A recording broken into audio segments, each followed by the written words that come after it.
de la tarde, que son definitivamente, bueno, importantes en el transcurso de este viernes. El primero tiene que ver con la idea de que Vladimir Putin está arrastrando al mundo, ¿eh? Lo está arrastrando porque ha confirmado hoy que estas regiones, las que veíamos en ese mapa, las que supuestamente tuvieron un referéndum por la cual la mayoría de la gente votó a favor de plegarse a la Federación Rusa y dejar de pertenecer a Ucrania, pasan a ser territorio ruso. Los ha incluido, los ha anexado. Esta imagen, Kherson, Zaporizhia, el Donetsk y Lugansk.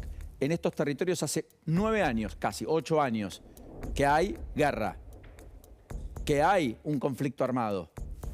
Estos son los que eventualmente habría anexado ahora.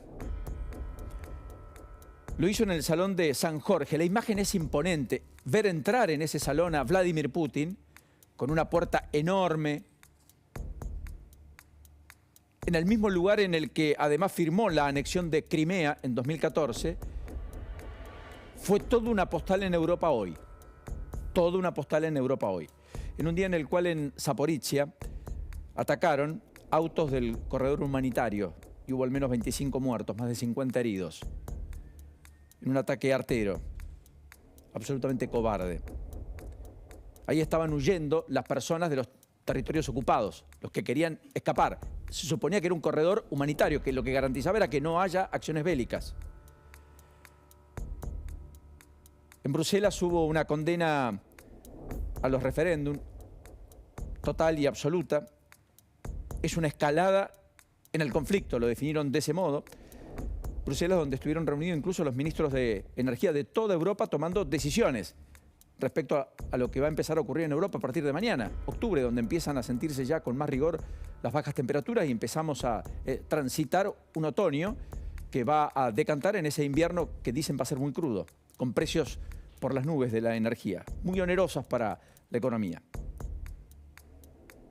Van a limitar los beneficios de las empresas energéticas, han definido, y van a establecer como objetivo obligatorio reducir el consumo de energía eléctrica. En Francia, por ejemplo, se especula con que en las horas picos, por ejemplo, dejen de funcionar los que abastecen las recargas para los autos eléctricos, lo cual para muchos es una enorme contradicción porque hacia esa energía limpia va Europa.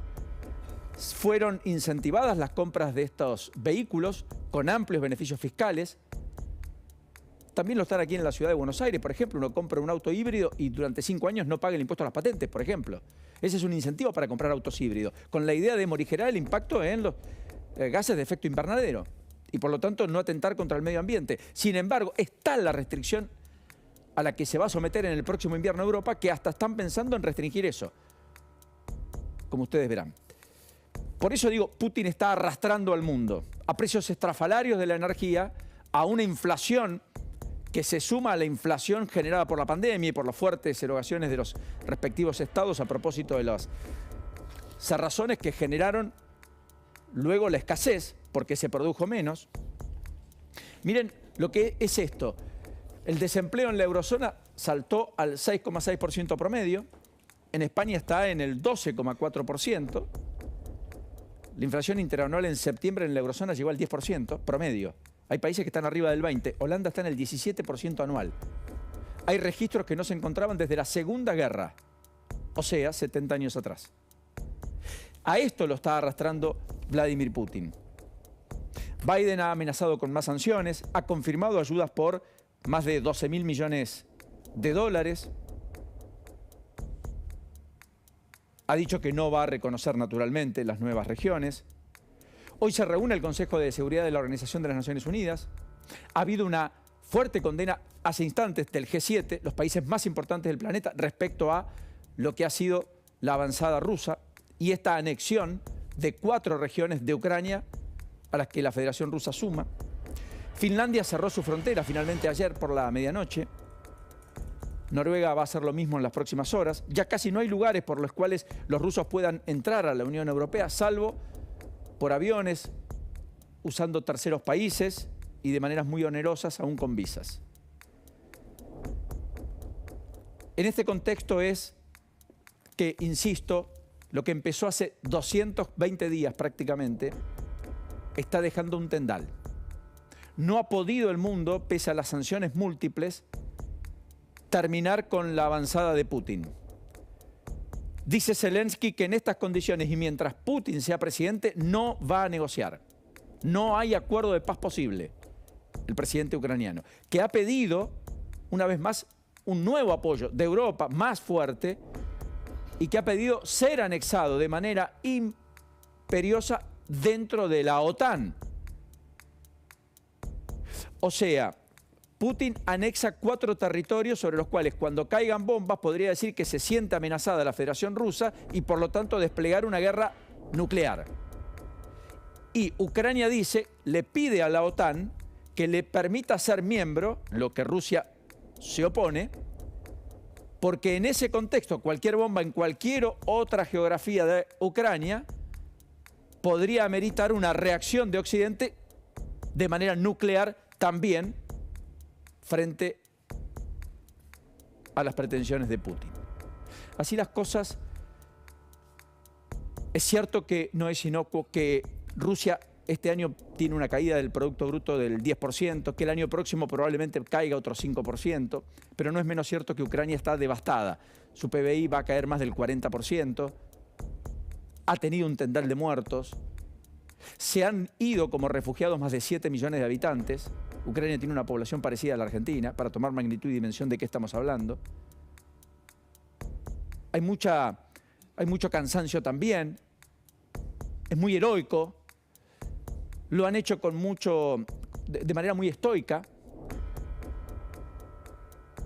pero también están al límite. Y esta situación está en un punto, eventualmente a esta hora, de no retorno. Y el mundo no sabe cómo encauzarla. Y se debate sin ser más contundente, asumiendo todos los riesgos que yo podría eventualmente conllevar, o si buscan el desgaste, y si se preparan o no para afrontar un conflicto, no digo in eternum, pero de larga duración. En el medio, el arrastre del mundo, o Putin arrastra al mundo a situaciones que no había imaginado. El segundo de los ejes tiene que ver con los aumentos, las paritarias y los dólares que están tensionando la economía. Y luego un poco más rápido porque lo vamos a hablar en el transcurso de la tarde. Se esperan anuncios 6:30 de la tarde de Massa. Algunos dicen que podría prorrogar el dólar soja. En ratito le voy a consultar a Helio, a Javi, qué información hay al respecto. Otros dicen que podría alumbrarse el dólar minero, otros lo descartan. Otros hablan de un dólar tarjeta distinto. No lo sabemos. Otros dicen que va a haber flexibilizaciones para los regímenes de importaciones de las pymes, que ya no les van a pedir o no va a haber tanta cerrazón a propósito de haber acumulado algo de reservas. Por cierto, importante en septiembre, con la fuerte liquidación de los exportadores de soja. No sé, está todo abierto. Otros dicen que estamos dando los primeros pasos hacia el desdoblamiento cambiario. En cualquiera de los casos, lo que hay es una inflación que tiene un piso del 6. Lo que hay es una retroalimentación a propósito de casi una indexación en la que entró la economía, y las paritarias. Todo el mundo cierra paritarias, anticipa cierres, le pone bonos. 30.000 pesos le pusieron los estatales hoy, por ejemplo, antes de fin de año. Anticiparon los aumentos que iban a dar en 2023. 2 cuotas del 10% las anticipan a noviembre y diciembre y se van a volver a sentar en la mesa de discusión efectivamente en enero. Neumáticos consiguió un poquito más que la inflación, anticipó los aumentos previstos para el año próximo, con lo cual consigue prácticamente punto a punto un 100%, que es el ritmo al cual está creciendo la inflación. Bancarios consiguen 94 ayer, lo anticipamos acá, con un bono de 185.000 pesos durante el día del bancario, a cobrarse en noviembre, con un salario inicial que parte arriba de los 230.000 pesos. Para alguien que trabaja en un banco, 230.000 pesos. Con estatales que estaban discutiendo salarios en torno a los 90, o 120, o docentes que ganan 50, 60, 80 en muchas provincias. Así que acá hay una tensión creciente porque eso va trastocando va trastocando la estructura de costos y todo termina en precio, más temprano que tarde, es precio. Y el dólar también tensiona porque si vos no das dólares para insumos o productos finales y lo que haces es apuntalar la escasez o aumentarla, obviamente suben los precios. A menos productos, más precio. Y eso es lo que se ha visto en algunos sectores, claramente en los últimos tiempos. Así que vamos a ver cómo termina esto en medio de los aumentos que se vienen. Si quieren hacemos un rápido repaso, porque el mes próximo tiene una serie de aumentos ya definidos.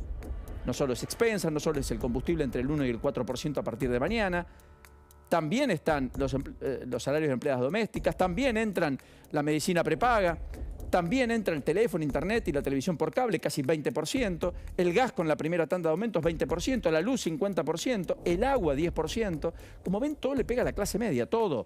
A eso agréguenle cochera, seguro de vehículos, colegios privados. Colegios privados, 20% en la ciudad de Buenos Aires. ¿Alguien que tiene 2 o 3 chicos en una escuela? 6,2% en la provincia de Buenos Aires, promedio. Algunos serán el 10, otros serán el 5. Expensas 10% promedio por el bono adicional de los encargados de edificios. Alquileres por el recambio, 67% promedio. Así que efectivamente acá tenemos una inflación y precios que corren todo el tiempo, todos los meses, cada vez que el calendario cambia. Cada vez que el calendario cambia.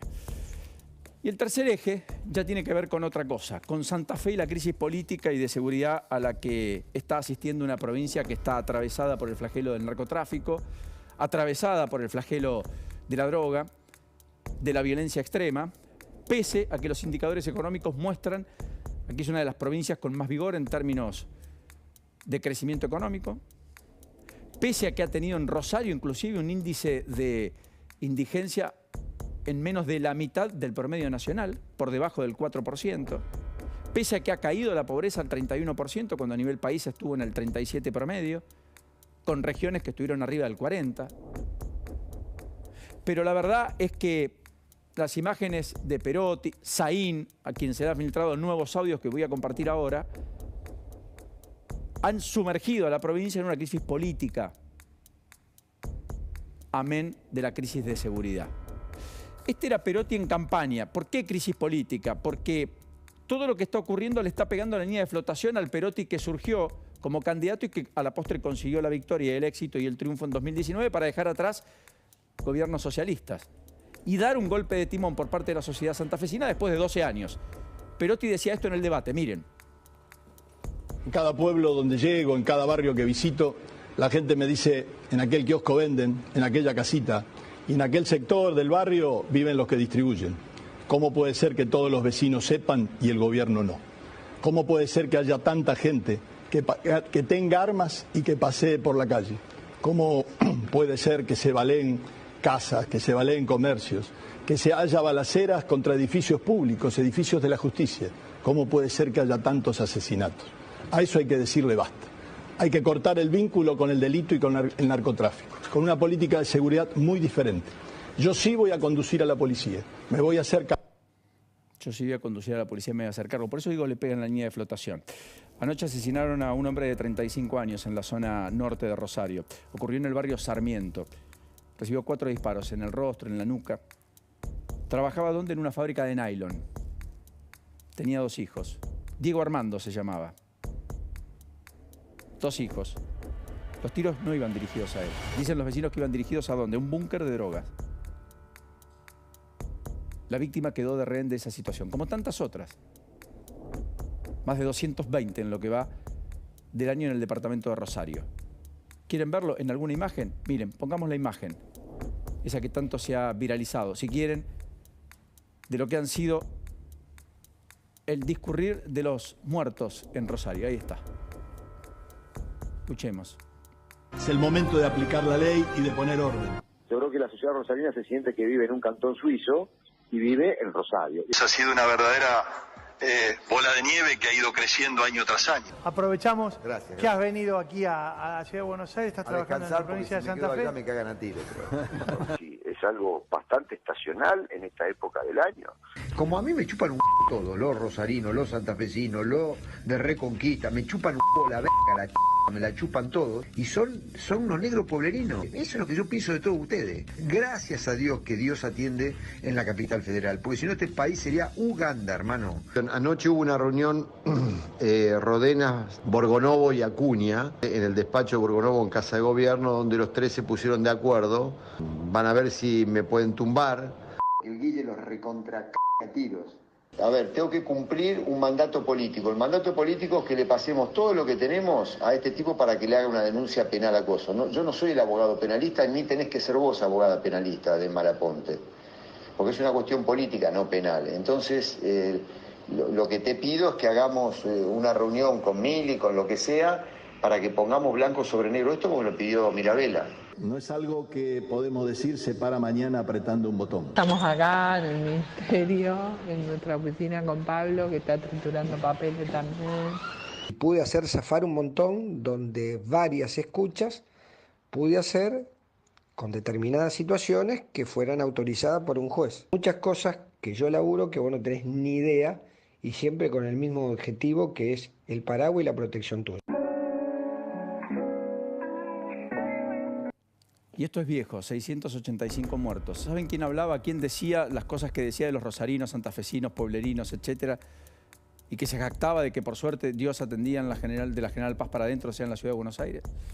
Marcelo Saín, ministro de Seguridad. Germán, durante mucho tiempo. A la distancia, hacerte reír. Después la voy a llamar a Liliana, a ver cómo anda. Esta es la nueva escucha. Debe estar atenta, me imagino, claro que sí, cómo no lo va a estar. Pero me alegro mucho, Germán. Hay que tener paciencia, negro. Yo, ¿qué te voy a decir? Yo, la verdad, les mentía, porque yo creo que lo tuyo es bastante más contenible. Así que a mí me alegra mucho que estés así, tranquilo. Y bueno, y viste, el cuerpo tiene que defenderse. Nadia también pasó por esto. Y Nadia quedó bastante bien. Yo quedé hecho... O sea, viste, es muy variable todo esto. Bueno, y Forni se fue. Che, que la Chilindrina no vaya a poner el sucesor, Estate atento con COVID, con lo que sea, porque ya veo que con el carápula ese que todavía no renunció, o sea, se murió Forni y no renunció aquel hijo de puta, ladrón de igual ya lo vamos a imputar en poco tiempo, con lo cual va a ser un dislate que el gobierno tenga imputado su subjefe. Estaba hablando del subjefe de la policía. Esto era en tiempos del COVID. Hablaba de que él había quedado golpeado por el COVID. Le pedía que no se aparte a Germán Montenegro, con quien estaba hablando. El que había perdido la vida era el jefe de la policía de Rosario, del que él se reía, Adrián Forni, esta persona. Jefe de la policía, murió por COVID. Fue el jefe cuando, por caso, ¿se acuerdan la Nata Esquilachi, los que se habían escapado del penal de General Alvear? Los detuvieron en Santa Fe, era el jefe de la policía. De él se reía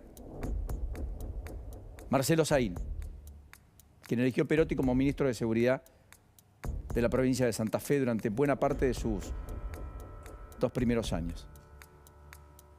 Las escuchas que trascienden son escuchas de los celulares que incautó la propia justicia cuando fue al Ministerio de Seguridad por supuestas connivencias con el delito y el narcotráfico a hacer allanamientos. En esos celulares estaban estas escuchas. De allí todo lo que se ha conocido verdaderamente escandaloso respecto a Marcelo Saín, que decía respecto a la Chilindrina. ¿Saben quién era la Chilindrina? Con quien estaba enfrentado la vicegobernadora, Alejandra Rodenas, la ex jueza. Pero también digo que la crisis es política porque Perotti fue en una lista distinta a Rodenas, su propia vicegobernadora. Libraron, de hecho, una PASO en 2021. Perotti con el cobijo de la Casa Rosada y Rodenas con el cobijo de un sector del peronismo histórico. Terminó ganando Perotti. Perdiendo, ¿quién? Agustín Rossi, que era el aliado de Alejandra Rodenas, que enfrentó al propio gobernador. O sea, el gobernador y la vice, en medio de todo este descalabro de seguridad, con ese ministro de Seguridad que estuvo a punto de ser eyectado del cargo por un juicio político, que tiene múltiples procesos judiciales todavía pendientes en la justicia de Santa Fe y que ha sido hartamente ineficaz en el combate del delito, se jactaba en esos audios de todas las cosas que hemos escuchado que son a todas luces impactantes e increíbles, hasta desde lo humano. Se reía de la muerte de un jefe de policía que había fallecido por COVID. Y le pedía a Montenegro, con quien hablaba, que esté atento para que al 2, que lo tildó de todo lo que ustedes saben, no sea el que quede y que no nombren a cualquiera y que pongan a alguien cercano a él. O sea, la política miraba su metro cuadrado, hacía escuchas, mandaba a perseguir a directores de medios como el titular del diario El Litoral, integrante de ADEPA, además, de Santa Fe. Quería inventarle causas al ex ministro de Seguridad, Maximiliano Puyaro, por el cual hubo un repudio de la Unión Cívica Radical. Por eso hablo de crisis política, porque hubo un comunicado de la Unión Cívica Radical respaldando a Puyaro, uno de los suyos. Y el socialismo santafesino, que gobernó los últimos 12 años, también hizo un comunicado hablando de la mayor y más grave crisis institucional de la provincia de Santa Fe. Esta es la comunicación del socialismo. Santa Fe vive una crisis institucional grave y profunda sin precedentes. Y yo desconozco si hay precedentes o no. La crisis es grave, es profunda, ha tenido ribetes como los que acabamos de escuchar, que son dantescos y dramáticos, pero quiero decir sí 2 o 3 cosas adicionales que no exculpan, no excluyen, pero que sí refuerzan la idea de que hay que combatir al delito de manera organizada. Este es el comunicado de la Unión Cívica Radical. Y es cómo se replegó el gobierno nacional, ausente sin aviso, con este nivel de delito. ¿Usted imagina la ciudad de Buenos Aires teniendo un homicidio con estas características por día que no esté en medio de una situación de emergencia? Que en realidad proporcionalmente en términos de población significaría tener 3 homicidios por día, de los cuales de los 3, en 2 de cada uno de los días sean sicarios los que maten a otros, que haya bebés muertos, que no haya sido declarado zona de emergencia y desastre nacional. Eso es lo que está pasando. En una provincia que tiene, insisto, a un gobernador que había hecho una bandera del orden y de la idea de finalmente despertar al gigante que es Santa Fe. Lo segundo podemos discutirlo. Respecto a lo primero, a todas luces hay un fracaso. De allí entonces, todo lo que ocurre, se impone respuestas, se impone una mayor interacción del gobierno nacional. Los miembros de la Corte fueron para respaldar a la justicia federal. Esta misma semana atentaron caminando, ya ni siquiera en moto ni en auto, pasaron caminando, si quieren compartimos el video, por último, y dispararon a las 3:30 de la mañana en las puertas de la Justicia Federal de Rosario, sobre el Boulevard Oroño. Una persona caminando con ese nivel de impunidad y de tragedia se está viviendo en una de las ciudades más lindas, en una de las provincias más ricas de la República Argentina. Bien, y mientras tanto siguen las tomas en los colegios y se están tomando a esta hora la decisión de si continúa